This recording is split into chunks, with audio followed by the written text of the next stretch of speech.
नमस्कार मित्रांनो, ह्या प्रॉब्लेम मध्ये आपण बघणार आहोत 3x minus y is equal to 2, 2x minus y is equal to 3. ह्यामध्ये एक्स आणि वाय म्हणजे व्हेरिएबल्स कसे फाइंड आउट करायचे. यामध्ये आपण एक शॉर्ट ट्रिक यूज करणार आहोत, राईज रन मेथड. कारण मग तुम्हाला एक्स काय घ्यायचा, वाय काय घ्यायचा ह्यामध्ये कन्फ्युजन नको. आता राईज अँड रन मेथड साठी वाय जो आहे तो तुम्हाला सेपरेट तयार करायचा आहे. कसा करायचं सांगतो. इक्वेशन 1 आपल्याकडे आहे. इक्वेशन 1 काय तर 3x minus y is equal to 2. Minus y right साइडला घेऊन चला. 3x मायनस वाय राईट साइडला गेला, 2 लेफ्ट साइडला आला. So y is equal to 3x minus 2. तसंच दुसरं इक्वेशन सुद्धा 2x minus y is equal to 3. Minus y right साइडला घेऊन चला, 2x minus 3 is equal to y. आता आपण जेव्हा हे इक्वेशन तयार करू, नवीन इक्वेशन 2, त्यामध्ये y सेपरेट काढायचंय तुम्हाला. आणि यामध्ये y इंटरसेप्ट कुठला, राईज कुठला, रन कुठला ते आपल्याला बघायचं आहे. सो वाय इंटरसेप्ट म्हणजे जो सिंगल नंबर आहे, म्हणजे कॉन्स्टंट म्हणतो आपण त्याला आपण म्हणणार वाय इंटरसेप्ट. सो पहिल्या इक्वेशन मध्ये वाय इंटरसेप्ट -2. त्यानंतर राईज म्हणजे काय तर हा जो 3 आहे, एक्सचा जो कोइफिशियंट आहे म्हणजे सहगुणक जो आहे, त्याला जर डिनॉमिनेटर मध्ये काही नसेल तर 1 घ्यायचं. इथे पण एक्सचा जो कोइफिशियंट आहे त्याला डिनॉमिनेटर मध्ये काही नसेल तर 1 घ्यायचं. ठीक आहे. आता ह्या टर्मला आपण काय म्हणतो, राईज म्हणतो.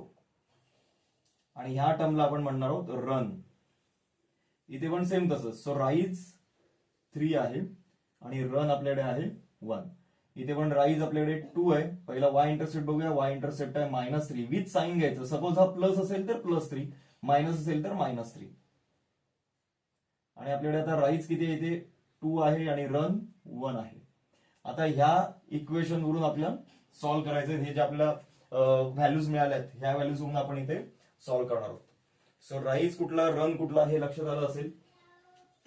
-2 वाय इंटरसेप्ट आहे पहिला. -2 म्हणजे इथे आला -2.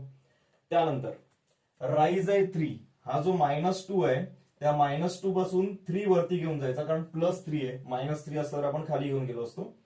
+3 असेल तर 1, 2 अँड 3 हा पॉइंट आपल्याला मिळेल. हा झाला राईज 3. या -2 पासून 3 वरती घेऊन जायचं. रन म्हणजेच काय तर हॉरिझॉन्टल रन असतो, म्हणजे आडवा. सो आडवा इथून इथपर्यंत मोजायचं.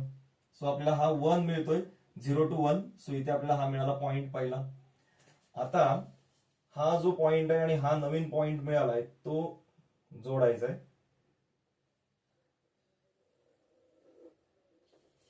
ठीक आहे. पहिली लाईन मिळाली. दुसऱ्या लाईन मध्ये -3 आहे वाय इंटरसेप्ट. सो हा वाय इंटरसेप्ट आहे -3. त्यामध्ये राईज आहे 2, म्हणजे 2 ने वरती जायचंय. सो -3, -2, -1. आपण हे 2 ने वरती गेलोय, 1 and 2. सो हा पहिला पॉइंट मिळाला. आणि त्यानंतर रन किती आहे तर 1 आहे.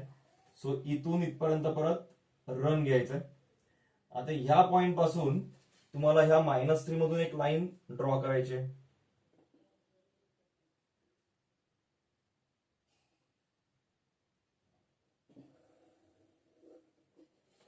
सो हा पॉइंट इथे इंटरसेक्ट होतोय, म्हणजे आपल्याला एक्स आणि वाय मिळणार आहेत.